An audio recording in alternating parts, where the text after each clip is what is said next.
Teka, pwede pa natin mabili yung pizza na maraming toppings. Ayos yan, Chris! Tingnan mo! Sa bawat large pizza, may 2 half-price ticket ng paborito nating pelikula. Oras na ng susunod na susunod! Huya hango! Bababababab!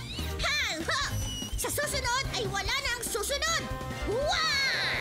Ha! Ha! Hu! Bababababab! Woo! Ah! Woohoo! Yeah! Ho! Hiya! Ha! Ayan na! Handa na ang pizza! Eto na, Chris. Waha! Iya! Ha! Ha! Wa! Ah! Wow! Tumingin ka nga sa dinadaanan mo. Gizmo? Gusto ko ng may extra cheese. Pasensya na hindi niya. Teka, ikaw si Samantha, hindi ba? Kilala ba kita? Hindi yata, pero nakikita kita sa school. Eto na ang pizza mo. Dumikit sa box yung toppings pero maayos naman. Hindi akin yung pizza. Pero nakita kitang... Sinabi ko na nga hindi sa akin yan, okay? Hindi mo kailangan magsungit. Joy, Ay naku, totoo pala ang sinasabi nila. May ugali nga siya. Bakit nakatingin siya dito sa pizza kung hindi naman pala sa kanya? baka nagugutom siya.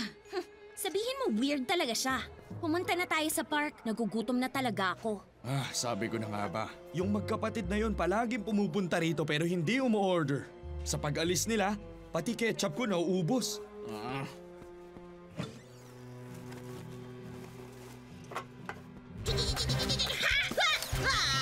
Sa susunod, Nakatingin siya doon sa mga natirang pizza. Yung ketchup, hindi rin natin alam kung para saan.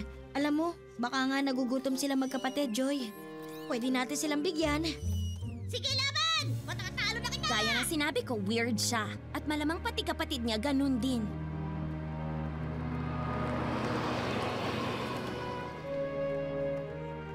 Weird. Ano sa palagay niyong ginagawa nila sa mga ketchup na yun? Yung park nasa kabilang banda, kung saan naghihintay ang mga kaibigan natin sa pizza. Sige na nga, paiinitin ko na lang. Joy, anong sasabihin mo? Hi, naalala mo ko? Si Joy, medyo weird ka, tinawag kitang masungit. Gusto mo kami saluhan sa pizza? Hindi naman ganyan ang sasabihin ko. Ang sasabihin ko, Hi! Mahilig ka siguro sa ketchup kasi... hindi, mali. Hi! Nakita kitang nakatingin sa tirang pizza kaya... hindi ko alam. Hindi ko alam ang sasabihin. Kung ayaw mong sumama, magkita na lang tayo mamaya. Sasama ka ba? Balita ngayon, nawawala ang mga ketchup sa pizza shop. Okay, alamin natin ang totoong istorya. Chris! Joy! Saan kayo pupunta?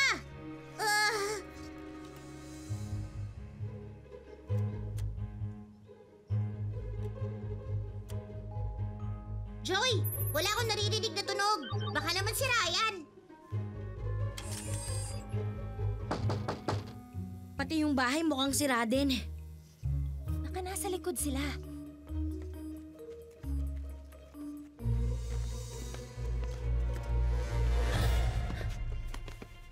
Joy, anong ginagawa mo? Chris, anong ginagawa nila?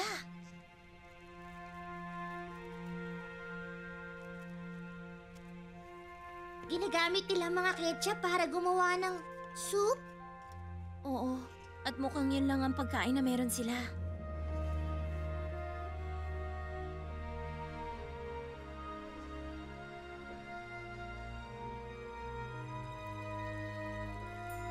Hoy! Anong ginagawa niyo dyan? Nakita nila tayo! Umalis na tayo! Itago niyo ako! Sige na, Gizmo, takbo! Kilos na, kids! Dalian mo! Anong ginagawa niyo? Naglalakad papuntang park? Papunta doon ang park. Oo! Tama ka nga! Doon ang papuntang park. Doon yung papuntang park. Kaya nga papunta na kami doon. Sa gawin yun. Papuntang park. Anong ginagawa niyo sa bakuran namin?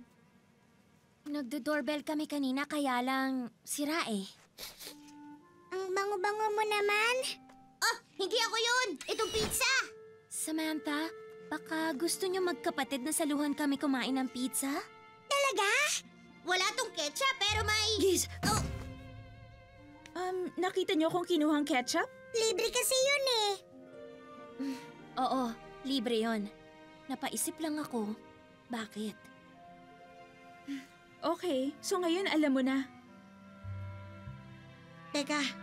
Kung gusto nyo kaming saluhan, sumama na kayo sa amin sa park. Ate, sige na please. Sawa na ako sa ketchup soup.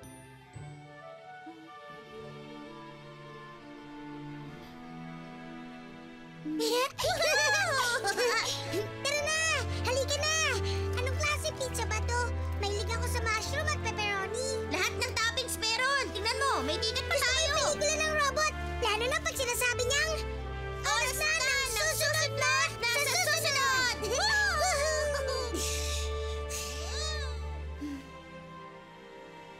Minsan, pag nasa trabaho si nanay, wala kaming makain sa bahay.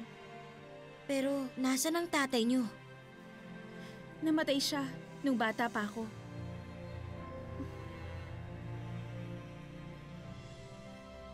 Well, baka pwede kayo lumabas pag nasa trabaho ang nanay nyo.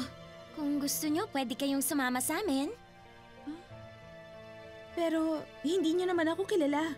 Malapit lang ang bahay namin. Pareho lang tayo na... Hindi. Magkapit bahay tayo at magkaibigan.